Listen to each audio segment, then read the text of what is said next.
Everyone's paying their share, my dad said. Don't expect handouts this time. His tone was sharp, like a warning disguised as fairness. But an hour later, I watched $7,200 vanish from my checking account. The transaction alert buzzed on my phone, slicing through the quiet of my kitchen. I froze. Then a text came through. Dad, thanks for covering us, sweetheart. You're a lifesaver. No apology. No explanation. Just entitlement, wrapped in fake gratitude. I stared at the screen, my heart pounding against the ache of déjà vu. He'd done things like this before, borrowing money that never came back. But this time, it was different.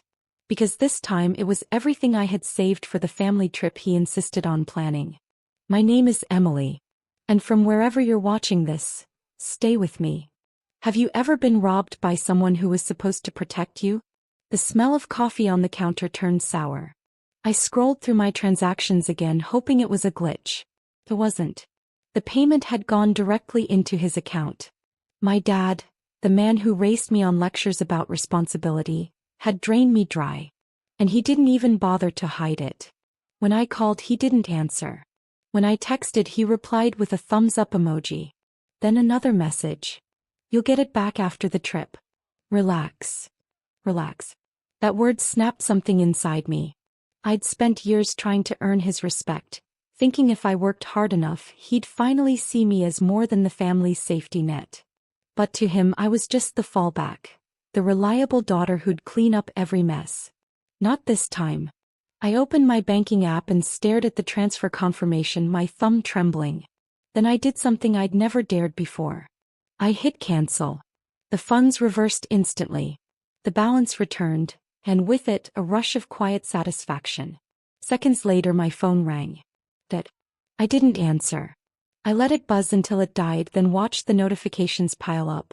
What the hell, Emily? You can't just back out now. We already booked everything. He had no idea what I'd just decided. Because if he wanted to play games with money, I was about to show him how much it could cost. And when I was done, this trip, this vacation of control, would become his biggest regret. I didn't text him back that night. But I didn't sleep either.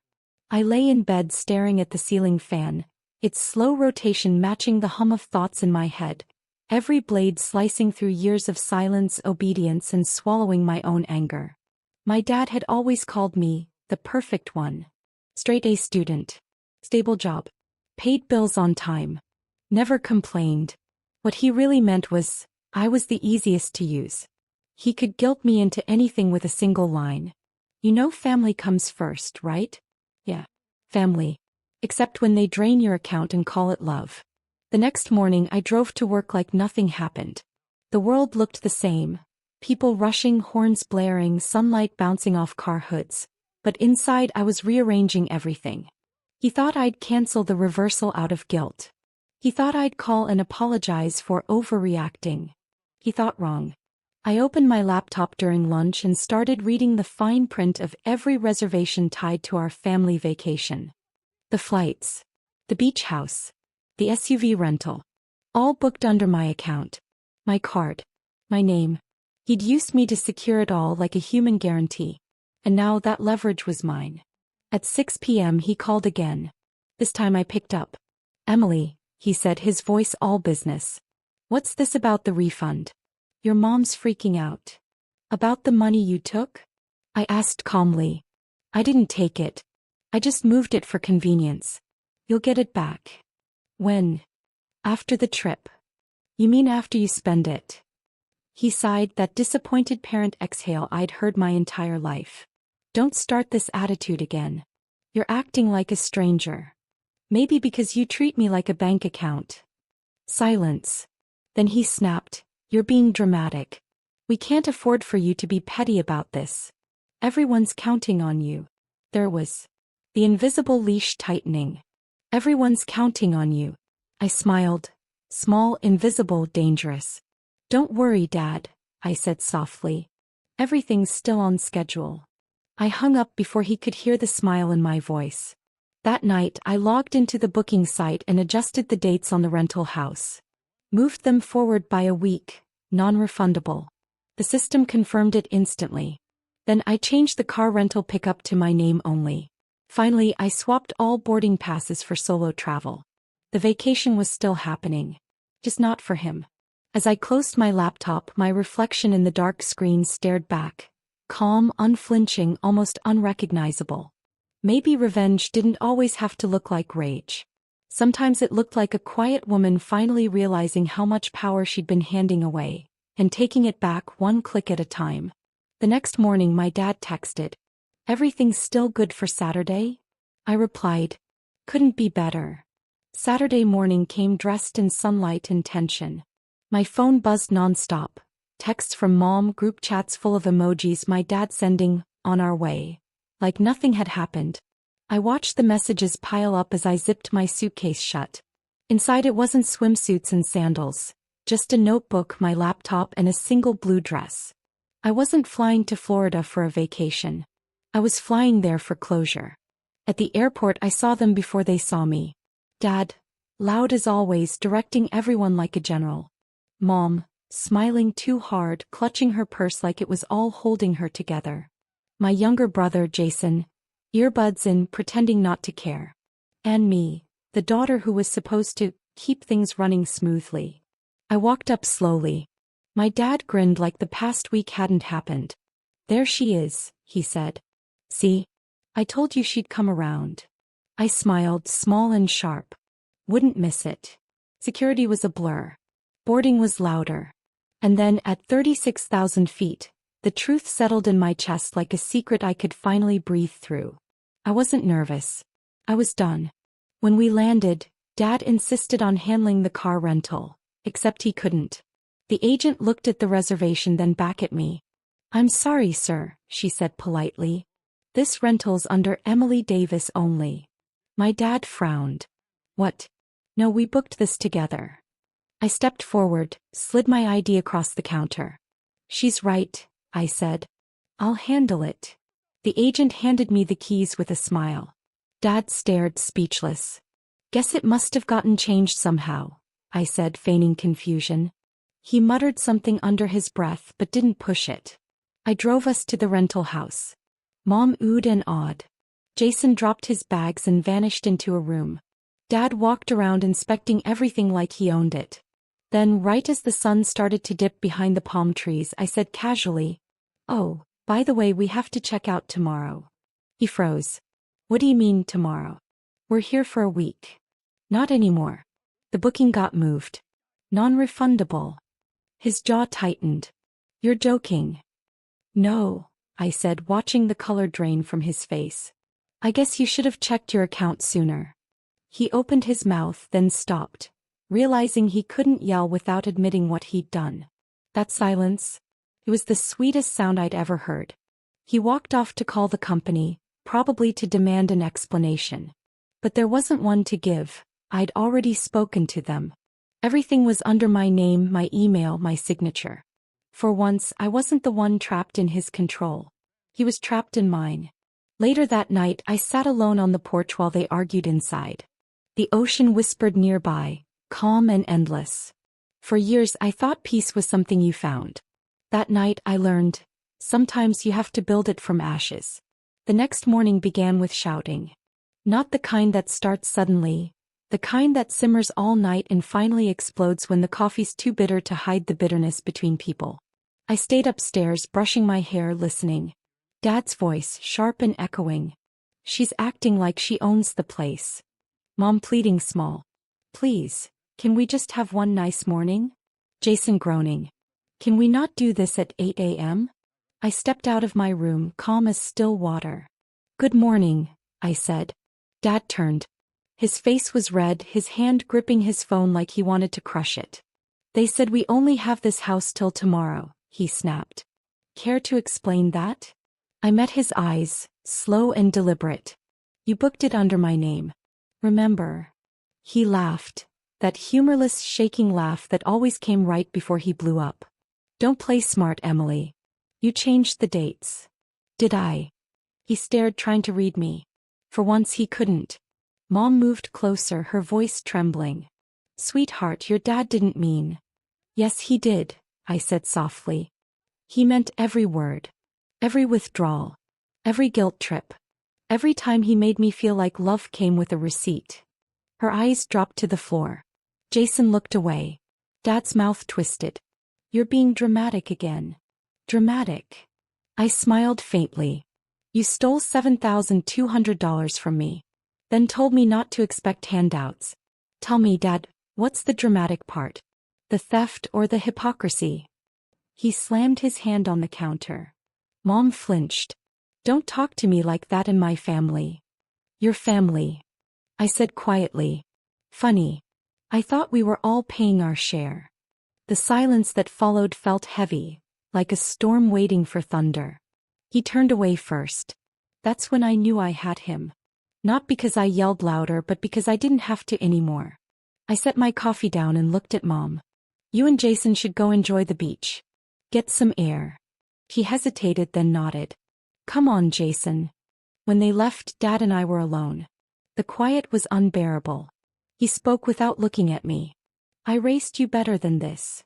No, Dad, I said. You raised me to obey. To apologize when I wasn't wrong. To fund your pride and call it family. But you didn't raise me to be blind. He finally looked up, and for a second I saw something raw flicker across his face. Not anger. Not shame. Fear. You're going to regret this, he muttered. Maybe, I said, walking past him toward the door. But at least I'll regret it with my own money. Outside, the sky was gold and endless. The ocean smelled like freedom. I pulled out my phone and opened the travel app.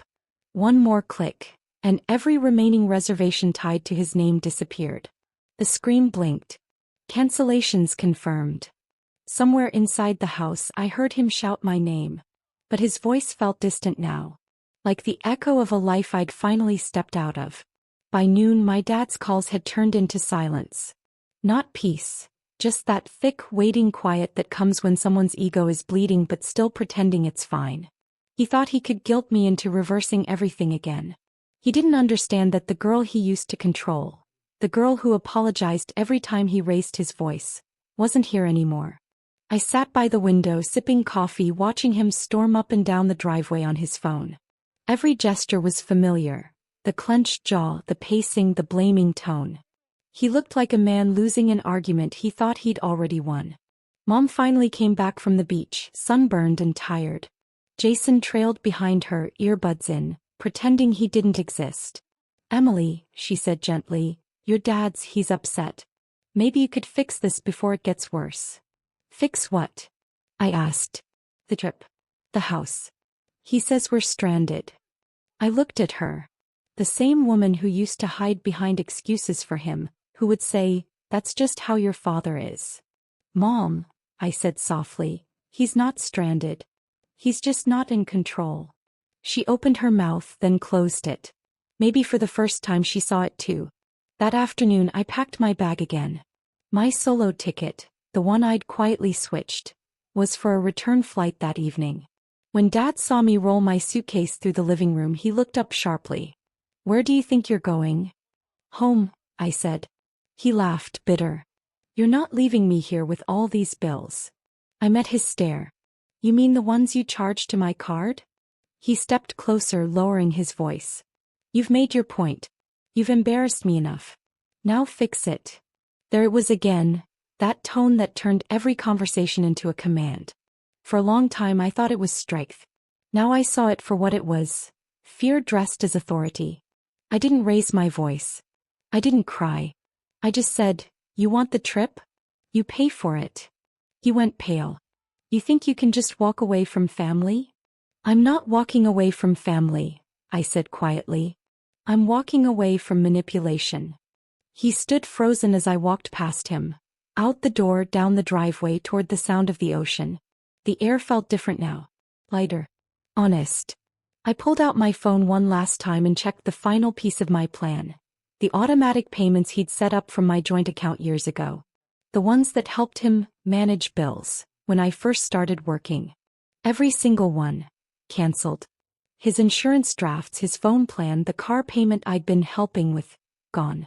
When the notifications stopped, I stared at the screen and whispered, guess everyone's paying their share now, Dad. The sun dipped lower, casting long shadows across the sand. Behind me I could almost hear the storm breaking, his voice echoing through the house calling my name. But ahead of me was only quiet. And for the first time in my life that quiet didn't scare me. Sounded like freedom.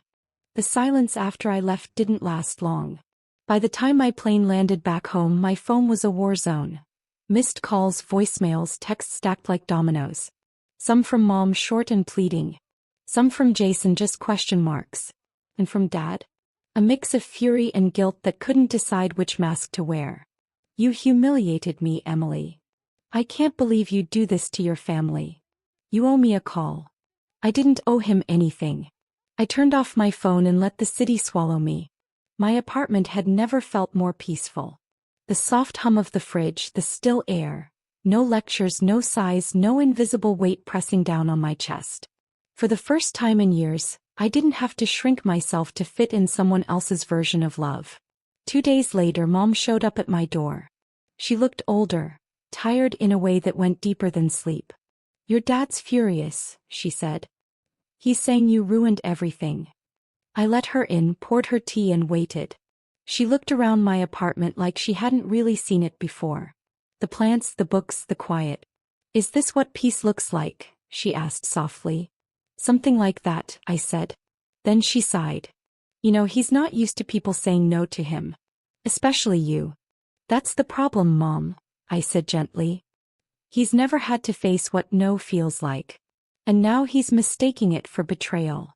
Her eyes shimmered, shame and love and confusion all tangled up. Part of me wishes I'd done what you did a long time ago. I reached over and took her hand. You still can. She looked at me, really looked, like she was seeing her daughter not as a child, but as the woman who finally broke the pattern she'd lived under for decades. That night after she left, I checked my voicemail. One from Dad stood out, his voice lower, slower. I didn't raise you to be cruel, Emily. I raised you to take care of family. That's what we do. I listened twice. The second time I caught it, the hesitation. The way his voice wavered at the word family. It hit me that he wasn't angry because I embarrassed him. He was angry because for the first time his control didn't work. I opened my banking app again, not to check balances but to close the joint account for good. A clean break. The screen flashed. Account permanently closed. No tears this time. No second guessing. Just finality.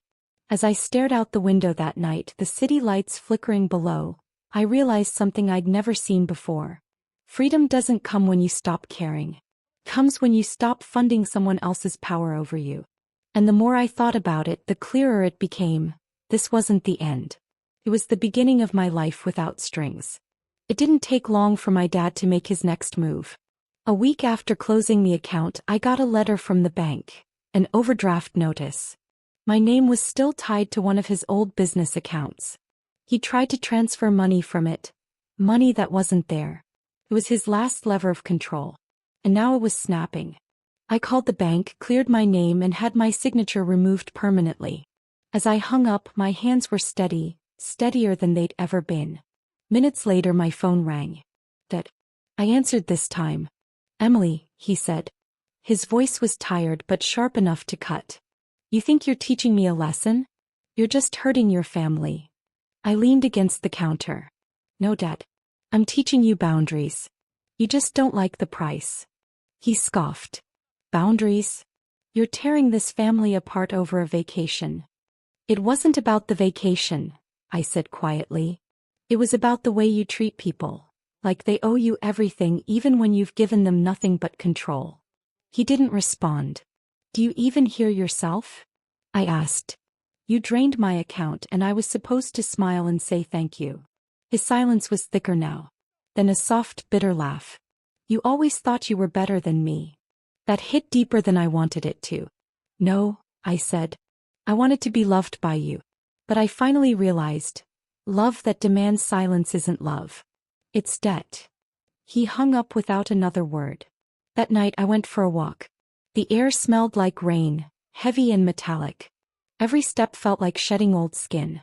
When I got home, Mom had texted me. He's not talking to anyone. He's embarrassed. But he's thinking. Can tell. I stared at the message. For once I didn't feel pity. Just relief. Maybe silence was finally teaching him what words never could. Days passed. The calls stopped. The guilt trips evaporated. Then one morning I woke to a message from Jason, short and quiet. He sold the boat. The boat was his pride.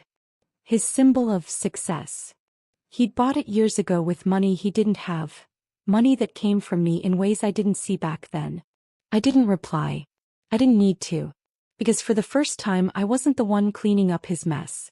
He was cleaning up his own. Later that evening I stood by my window again, city lights flickering below. For years I thought breaking free from him would mean a fight, shouting, tears, maybe a dramatic ending. But real revenge, I learned, isn't chaos. It's clarity. It's watching the person who thought they could use you realize they've run out of you to use. It's peace, the kind they can't steal, guilt, or buy. I poured myself a glass of wine and whispered, "Cheers, Dad." Not out of hate. Out of closure. The kind that doesn't need his permission. 3 weeks later he called again. No anger this time. No sharp edges. Just silence that stretched before a quiet sigh. "Hey, Emily." It was strange hearing him sound small. Not defeated, just human. "I sold the boat," he said. "Paid back what I could. The rest. I'll figure it out." I didn't speak. I wanted to hear where this was going without rescuing him. He cleared his throat. "Your mom said you're doing good. New promotion, huh?" "Yeah," I said softly. "Work's been peaceful." "That's good," he murmured. Then after a long pause. "I didn't realize how much I used to take from you until you stopped letting me." That sentence landed like thunder after years of quiet rain. For the first time he wasn't lecturing. He was seeing. "I didn't want to lose you," he said. But maybe that's what it took for me to understand what I was losing. I closed my eyes, the ache in my chest sharp and clean. "You didn't lose me, Dad. You just had to meet me where I stopped being your fallback." He let out a long breath. "I'm sorry, Emily." The words were rough, imperfect, but real. "Thank you," I said. "That means more than you think." We didn't talk long. We didn't fix everything. But we didn't need to. Some apologies aren't meant to erase the past. Just acknowledge it. A week later I got an envelope in the mail. No return address, but I knew his handwriting. Inside was a check for $7,200. And a note that said, "For everything I took. You were right, everyone pays their share." I didn't cash it. Instead I framed the note, not out of spite but as a reminder of what it cost to finally earn peace. That evening I walked down to the pier near my apartment. The ocean stretched out like memory, endless, forgiving, quiet. The sunset painted the sky in gold and coral, soft and trembling. Somewhere far away a seagull called, and I thought of Florida, of the trip that never happened, of all the years I spent being small so he could feel big. And I realized something. Revenge wasn't about destroying him. It was about restoring myself. He had his reckoning. I had my release. The woman who once transferred money out of fear had finally learned how to transfer power. Back to herself. I smiled, small and real, as the waves whispered against the dock. For the first time I didn't feel like his daughter trying to prove her worth. I just felt like me. Free. Steady. Whole. My name is Emily Davis. And that's how I learned. Sometimes the most powerful revenge isn't payback. It's peace.